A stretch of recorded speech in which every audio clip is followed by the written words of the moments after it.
কাজে আমি না বুধবার লোন আছে 3 দিন বাকি আছে, তার কি সোমবার তো 3 দিন বাকি আছে, 3 দিনের মধ্যে লোনের টাকা জমা হয়ে যাবে। ঠিক আছে এখন চুপচাপ থাকো, শুতে দাও। যেহেতু কাজে আগের হপ্তাহে যা করে লোন দিয়েছি, সংসারে 1 টাকাও নেই, কি খাবে? ডাল মাংস খেয়ে যাবে তো? তুমি তো বিয়ের আগে খুব বলেছিলে একটুখানি ডাল আর আলু চাটনি দিয়ে ভাত খেলে হয়ে যাবে, তাই এখন তুমি বকছো কেন? চুপচাপ তো বলেছিলে বিয়ের পর সারা জীবন রান্নি সুখে রাখবো, তার বেলায় তুমি যেটা বলেছিলে সেটা কি সত্যি হয়েছে? তা তুমিও যেটা বলেছো সেটা কি সত্যি হয়েছে? না যেটা দুজনে সত্যি হয়েছে, এখন চুপচাপ থাকো, শুতে দাও। আর বেটা কাজে হবে না, সারা জীবন সারা কুড়িয়ে আগে যাই, তুমি বিয়েই করতে ভালোবাসাটা ছেড়েই দিত। কাঁদতে হবে না, চুপচাপ থাকো, চলে যাও। দালাল চাকরি তুই চুপ কর, শুয়ে তোর বেটা। তুই কাজে যা, তোকে কাজে যেতে হবে, নাহলে তোকে পানির সাথে বিষ মিলিয়ে মেরে ফেলবো। আমি অন্য লোকের সাথে বলে লাগবো তুই কাজে যাবি, তুই কাজে না গেলে তোকে গলা টিপে মেরে ফেলবো, তুই কাজে যা। হাই মা, আমি কি মেয়েকে বিয়ে করেছি, পুরো গাছ জমনি। হাই মা কি করবো, হাই মা গো, ছান্নালো মেরে ফেলবো। ঠিক আছে মা, কাজে যাচ্ছি, তোদের ঘরে থাকবো না, তোকে দেখবি আগের সপ্তাহে ডিভোর্স দেবো।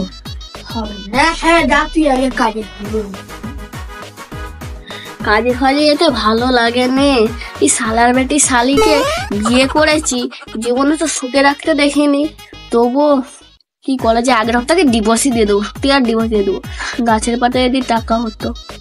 থাক শালা, আমারও মনের ভিতরে কি সব চলে, যাই তো কোথা কাজ পাওয়া যায় দেখি, ভালো লাগে।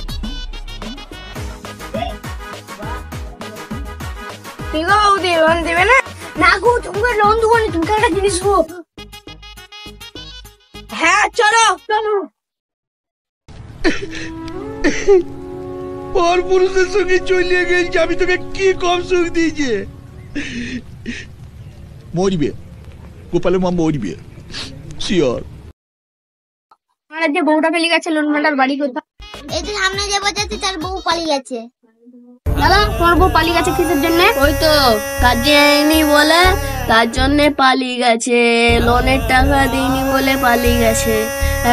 আমি অনেক বুঝেছিলাম তবুও পালিয়ে গেছে, আমাকে প্রতিদিন মারতো, তার জন্য লোনওয়ালার সাথে পালিয়ে গেছে। আজকে তাজা খবর, লোনওয়ালার সাথে বউ পালিয়ে গেছে, সবাই লোনের থেকে দূরে থাকুন।